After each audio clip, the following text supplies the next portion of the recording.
नमस्कार मित्रों, मैं प्रेम लोहिया वेलकम करता हूँ आप सभी का अपने यूट्यूब चैनल यूनिक क्लासेज में।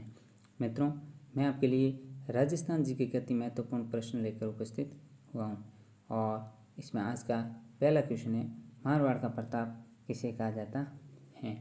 ऑप्शन अ राव मालदेव को, ऑप्शन ब राव चंद्रसेन को, ऑप्शन स मोटा राजा उदय सिंह को और ऑप्शन द राव जोधा को।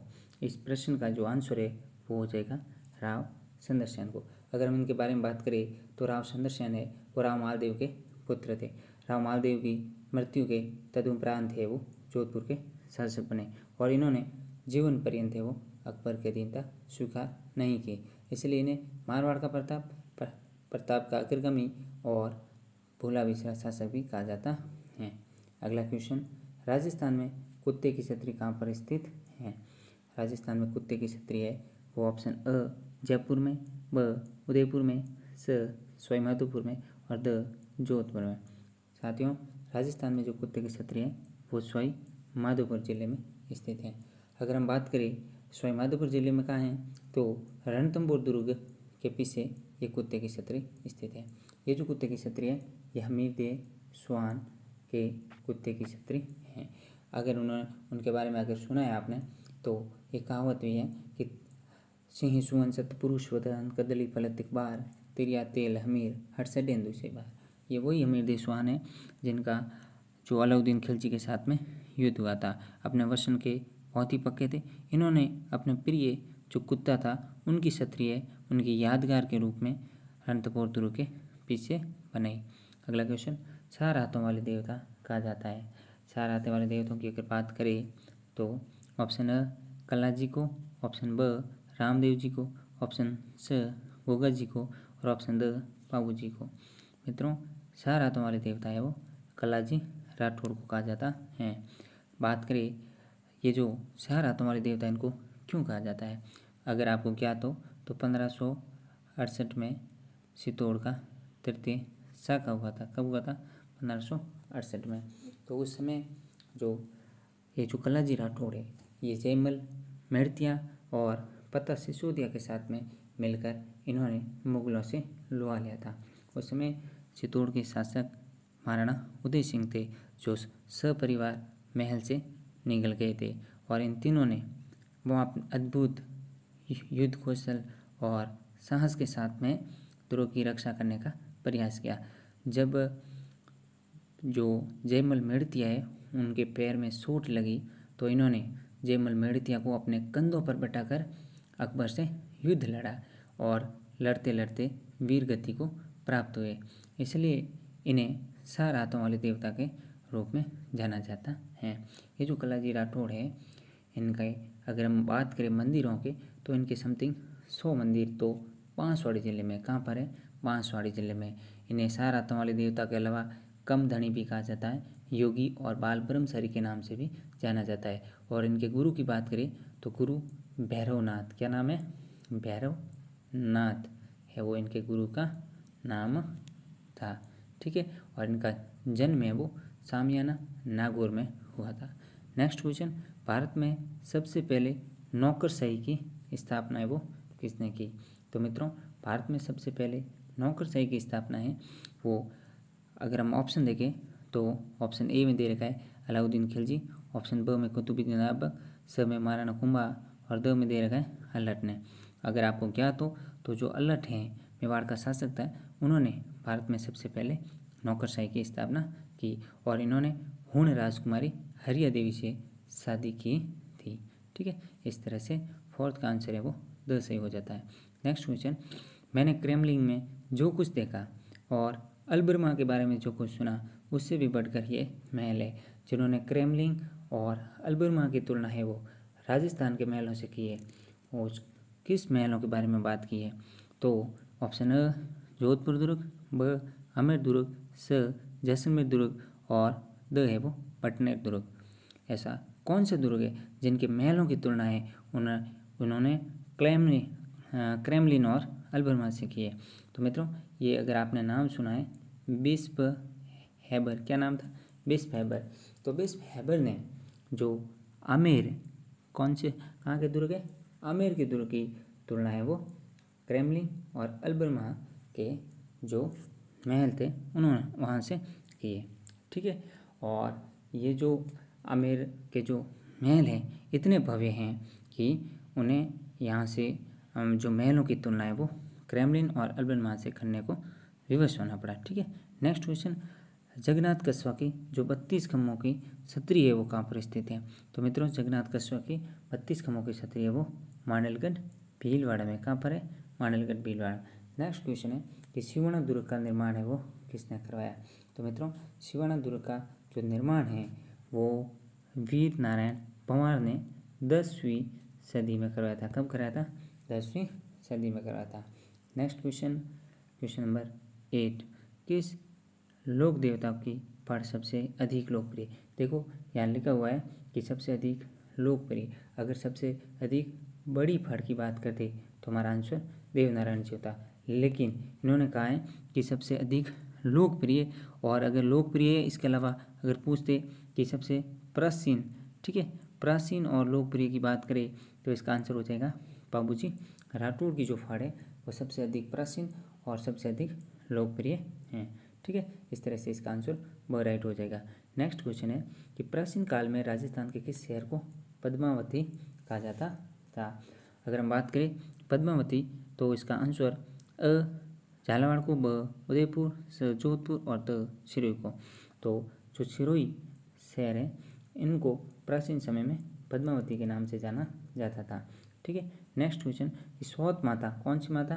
सौत माता किस जनजाति की आराध्य देवी है? ठीक है, तो सौत माता है वो शहरिया जनजाति की, भील जनजाति की, कंजर और डामोर जनजाति की। तो इसका सही आंसर हो जाएगा कंजर जनजाति की है वो क्या है? आराध्य देवी है। ठीक है, नेक्स्ट क्वेश्चन कि ऊँट की पूंछ की सजा, क्या लिखा हुआ है? ऊँट की पूंछ की सजा कहलाती हैं घोड़िया, परसनी, गोरबंद, मोरखा। तो मित्रों ऊँट के जो पूंछ की जो सजा है वो प्रश्नी कहलाती हैं। इस तरह से 11 क्वेश्चन अपना क्लियर हुआ। नेक्स्ट क्वेश्चन की ओर पढ़े कि दामना किस जगह पहने जाने वाला आभूषण है? अगर आपको पता है तो बच्चों के हाथ में अगर आपने देखा है तो एक जो आभूषण पहना जाता है उसी को हम क्या बोलते हैं? दामना बोलते हैं, और वो अंगुली में पहना जाता है। कहाँ पर पहना जाता है? अंगुली में। इस तरह से पहले का स राइट हो जाएगा।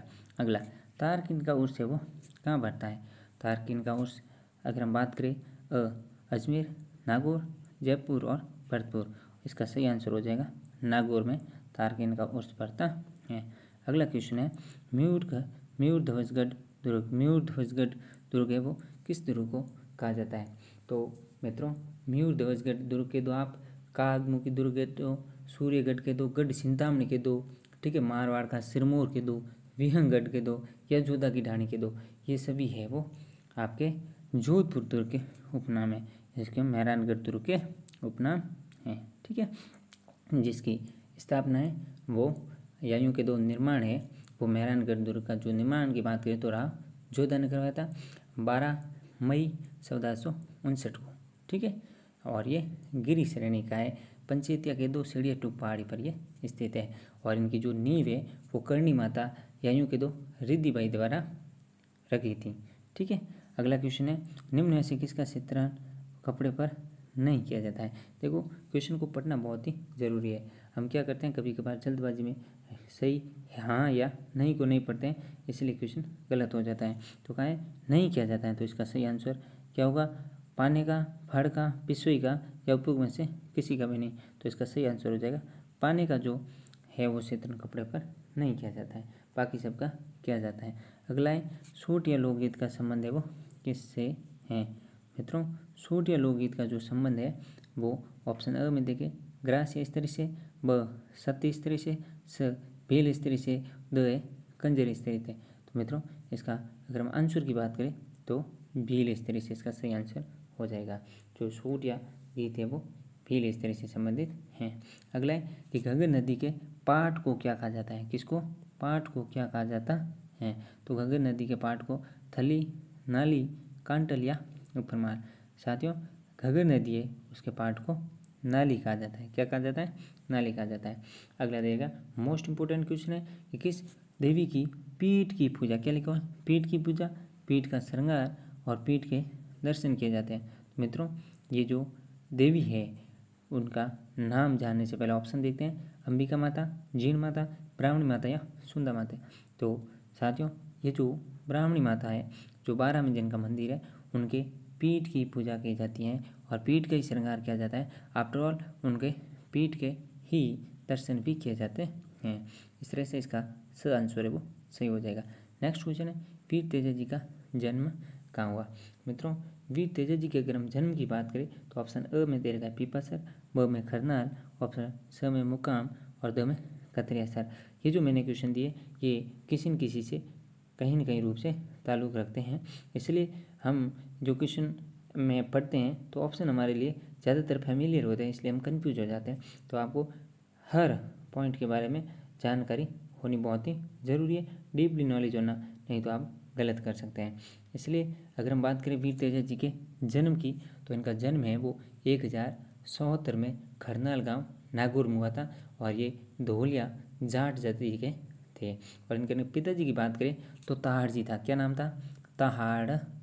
ताहाड़ जी इनके पिता का नाम था, या बक्सराम भी अगर मिल सकता है। इनकी पत्नी पेमल थी और माता है वो रामखोरी थी। ठीक है, और इन्हें नागों के लोक देवता भी माना जाता है। ठीक है, और अगर आपको पता है तो जो लासा गुजरी, क्या नाम है?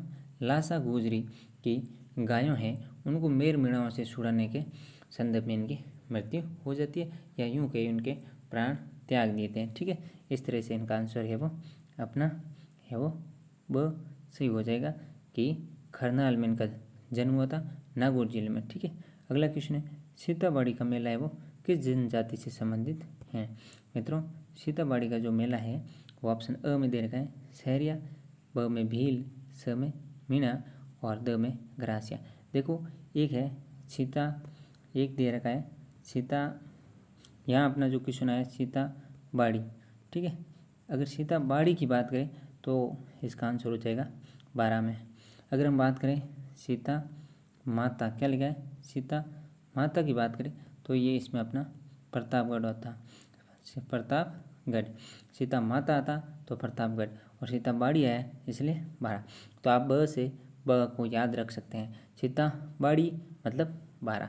ठीक है, इस तरह से ये जो है सीताबाड़ी का मेला है वे सहरिया जनजाति के संदर्भ में और 12 में भरा जाता है। यहाँ पर सहरिया जाति के जो लोग हैं वो अपने वर वधू का चयन भी करते हैं।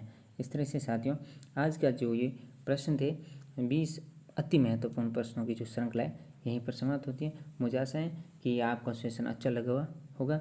अगर आपको ये अच्छा लगे तो आप इस सेशन को लाइक, शेयर और सब्सक्राइब जरूर करें। इसी तरह से मैं आपके लिए और भी अति महत्वपूर्ण प्रश्नों के श्रृंखला लेकर उपस्थित होऊंगा। आज के लिए इतना ही।